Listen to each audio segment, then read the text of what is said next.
if someone says we're going to use AI for this to like drill down and talk instead in terms of automation, what are you automating? Why? What's the input? What's the output? Does that even make sense? And this is a little bit orthogonal because you can have something where the automation is sensible by our tests, but it still leads to work intensification, right? So if you think about the difference between assembly line work and work where each person did the whole product, there's an intensification where you have to deal with the pace of the assembly line. But that automation was still, I think, at least not pretending there was magic the way that a lot of the automation with so-called artificial intelligence does.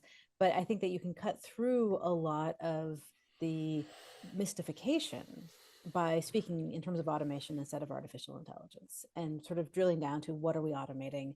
And in the context of therapy, the idea of automating a therapeutic conversation requires buying into the idea that therapy, the work of therapy is just the words that you exchange, which isn't true, and that the words are enough, that the connection isn't there. And if we could just perfectly match the words, then we would have automated the thing.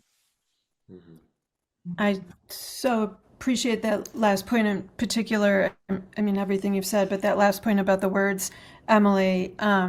I mean, there's a company, Talkspace, which actually started out as a texting service between a therapist and a client, and they have over the years gathered 8 billion words of text that have been transmitted, and they are using this data set